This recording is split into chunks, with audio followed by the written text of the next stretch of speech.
कथा कहानियाँ चैनल में आप सबका स्वागत है। कृपया चैनल को लाइक सब्सक्राइब जरूर करें। गोरखनाथ महापुराण का 25वां भाग इस प्रकार है। गोरखनाथ घूमते घूमते गोदावरी गंगा के निकट आभा नगर के जंगल में आए। वहाँ उन्हें भूख ने बुरी तरह से सताया, परंतु वहाँ उन्हें पानी तक नजर नहीं आया। दोपहर के समय उन्हें एक 10 वर्ष का बालक खेत में खड़ा दिखाई दिया। उस बालक का नाम मानिक था। वह खाना खाने को तैयार था। तभी गोरखनाथ ने उसे आवाज़ दी।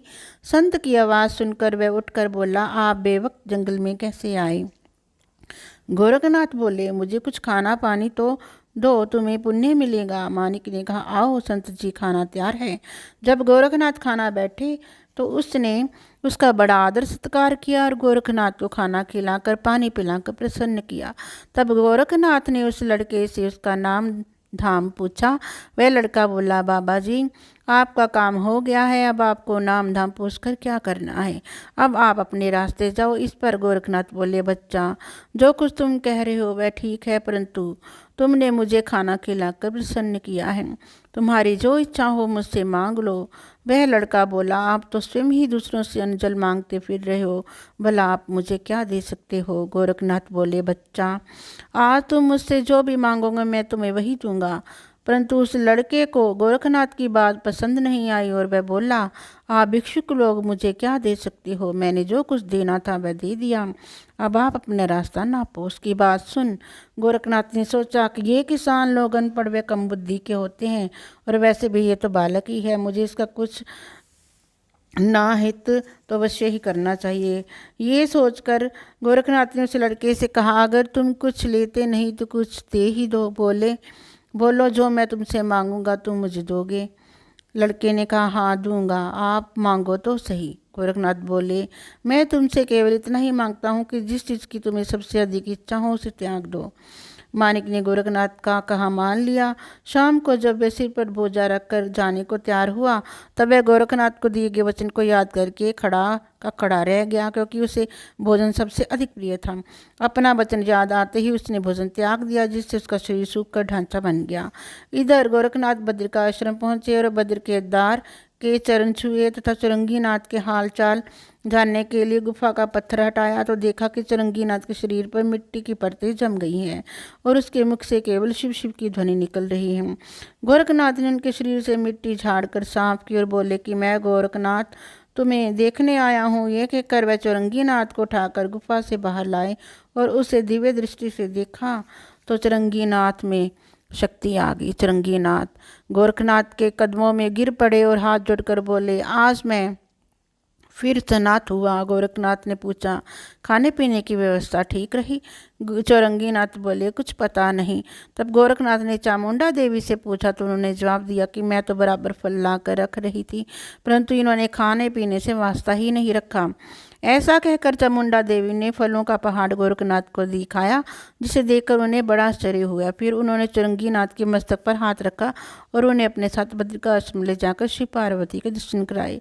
गोरक्षनाथ ने 6 महीने बद्रिकाश्रम में ठहरकर चुरंगीनाथ को विद्याभ्यास कराया और शास्त्रास्त्र विद्या के लिए आशीर्वाद दिया। उसके बाद बद्री के द्वार को प्रणाम कर गोरखनाथ चुरंगीनाथ को लेकर कौडिल्यपुर गए और चौरंगीनाथ को अपने माता पिता से मिलने को कहा।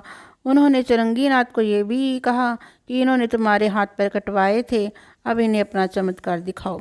गोरखनाथ गुरु की आज्ञा मानकर चुरंगीनाथ भाग की तरफ गए और वातास्त्र की भस्मी को अभंतरित कर बाग की ओर फेंका। उससे जो हवा चली उससे राजा के बाग के सारे माली हवा में उड़ गए और हवा रुकते ही जब जमीन पर आ गिरे तो बेहोश हो गए। राजा को जब मालियों की दुर्दशा का पता चला तो उन्होंने पहरेदारों को आज्ञा दी कि वह प्रतापी कौन है, इसका पता लगाओ। पहरेदारों ने पता लगाकर राजा को खबर दी कि महाराज, तालाब पर 2 योगी आए हुए हैं, इनमें से कोई हो सकता है। अपने पहरेदारों की बात सुनकर राजा ने सोचा कि वे दोनों योगी गोरखनाथ व मछिंद्रनाथ ही होंगे। मुझे उनकी शरण में जाना चाहिए। पता नहीं दोनों के मन में क्या है, ना मालूम है सारा नगर ही जलाकर भस्म कर दे। ये सोच राजा हाथ जोड़कर अपनी सेना से योगियों की शरण में आया। तब गोरखनाथ ने चुरंगीनाथ से अपना प्रताप दिखाने को कहा। गुरु की आज्ञा मिलते ही चुरंगीनाथ ने वातास्त्र छोड़ा, जिससे राजा अपनी सेना सहित आकाश में उड़ गया। दोबारा आज्ञा मिलते ही उसने पर्वतास्त्र छोड़ा, जिससे वातास्त्र का प्रभाव कम हो गया और सब धीरे धीरे नीचे उतर आए। गोरखनाथ के कहने पर चुरंगीनाथ ने अपने पिता के चरण छुए और उनके पुत्र होने की पहचान कराई। अपने पुत्र को पहचान कर राजा ने उसे अपने सीने से लगा लिया और गोरखनाथ के चरण छुए तथा गोरखनाथ से घर चलने का आग्रह किया। तब चुरंगीनाथ बोले, हम आपके घर नहीं जाएंगे, क्योंकि आपने मेरी सौतेली माता की कपट भरी बातों में आकर मेरे हाथ पैर कटवा कर मुझे चौराहे पर फेंकवा दिया था। फिर चुरंगीनाथ ने राजा से सारी सच्चाई बयान की। तब राजा को पता चला कि रानी भुजावती व्यभिचारिणी है। उसने क्रोध में आकर अपने सेवकों को आदेश दिया कि जाओ और रानी को मारते पीटते घसीटते यहाँ लाओ। परंतु चुरंगीनाथ ने राजा से कहा, माता को यहाँ बुलाने की आवश्यकता नहीं है। आपको जो कुछ भी कहना है राजमहल में ही करना चाहिए। राजा के बहुत आग्रह करने पर वह गोरखनाथ और चुरंगीनाथ को पालकी में बैठाकर राजमहल में ले गया। राजमहल में पहुंचकर रानी को सारी बात बताई और उसे बुरा भला कहकर महल से निकाल दिया। तब गोरखनाथ ने राजा को शांत किया और तीसरा विवाह करने की सलाह दी। गोरखनाथ ने अपना वरद हस्त राजा के मस्तक पर रखकर आशीर्वाद दिया, तीसरा विवाह करने से तुम्हारा वंश आगे बढ़ेगा। कौडलियापुर छोड़ने के बाद गोरखनाथ और चुरंगीनाथ प्रयागराज पहुंचे और उस चरवाही को बुलाकर उससे अपने गुरु मछिंद्रनाथ के शव के बारे में पूछा तो वह भय के कारण थर थर कांपने लगी। फिर वह सोचकर बोली कि जब महारानी ने मुझे डरा धमका कर पूछा तो मुझे मजबूर होकर सब कुछ बताना पड़ा।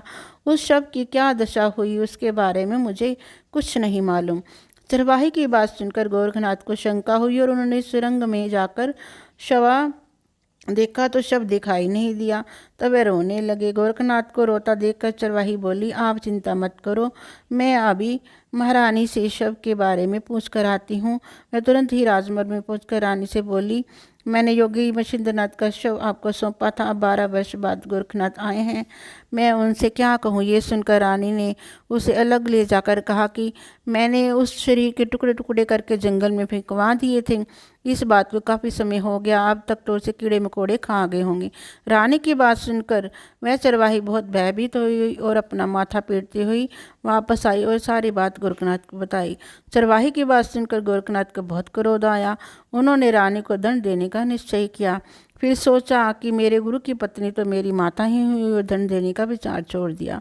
फिर वह मछिंद्रनाथ के शव के टुकड़े ढूंढने में लग गई, परंतु टुकड़े जंगल में होते तो मिलते भी।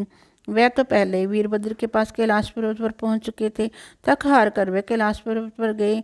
जब वीरभद्र को पता चला कि 12 वर्ष बीत चुके हैं और गोरखनाथ आने ही वाला होगा, तो उसने सोचा कि अब हमें सावधान रहना चाहिए। इतना सुनते ही गोरखनाथ और चुरंगीनाथ झोली झप्पर खप्पर लेकर तैयार हुए।